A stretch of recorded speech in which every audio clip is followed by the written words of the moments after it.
राणा ने तुरंत उस वैद्य को बुलाया और कहा, तुमने तो कहा था कि इसको सूंघने से मृत्यु हो जाएगी। वैद्य ने आके कहा, इसमें तो बहुत विष था, कहां गया सारा? बोले, सब पी गई मीरा, पचा गई।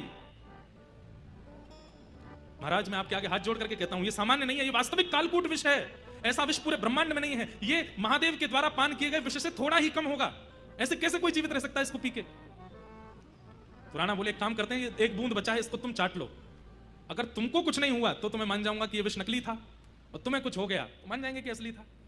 वैद्य बोला, मतलब अगर चाट के मैं नहीं मरा तो आप मार दोगे, और चाट के मर गया तो मरना ही है, मतलब दोनों तरफ से मुझे मरना है। बोले, हाँ यही समझो।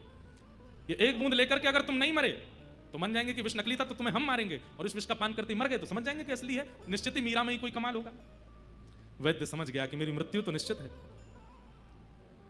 बिना चाटे क्यों प्रस्तुत करता रहूं? अरे मीरा ने मुख लगाया है इस पात्र को, उनका उनका उनका प्रसाद बन चुका है ये, इसको पान करके मेरी मृत्यु हो जाए, कम से कम अधोगति तो नहीं होगी।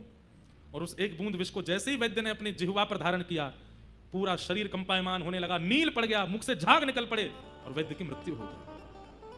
वैद्य तो मरा, और उस वैद्य के शव को उसके घर पहुंचाया।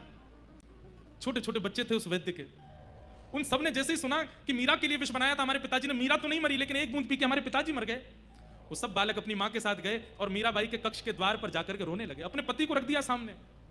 मीराबाई सेवा में थी, तुरंत पूछी, रोने की आवाज क्यों आ रही है?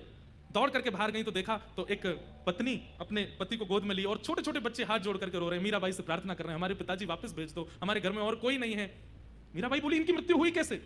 तब ननद ने आके पूरा सच्चाई बताई, आपके लिए विष बनाया था, आपको तो कुछ हुआ नहीं, उसकी एक बूंद भैया ने इसको पिला दी, जानने के लिए कि विष असली है कि नहीं, इनकी मृत्यु हो गई। मीराबाई गई अपने ठाकुर जी के सामने और अपने ठाकुर जी से जाके कहती हैं,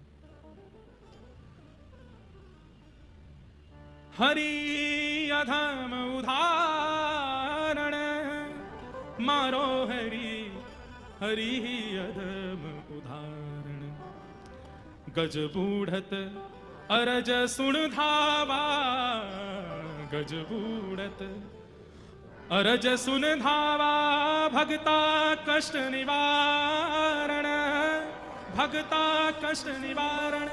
हे गिरधर, आज तक मैंने आपसे कोई याचना नहीं की, मीराबाई ने आज तक प्रार्थना नहीं की है गिरधर लाल जी से, आज पहली बार कर रही है।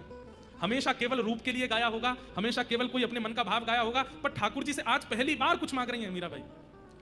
एक गज ने आपको पुकारा था, उसकी अर्ज सुनते ही आप अपने गरुड़ पर बैठ करके उसका उद्धार करने के लिए गए थे। आप अधम उदाहरण हो,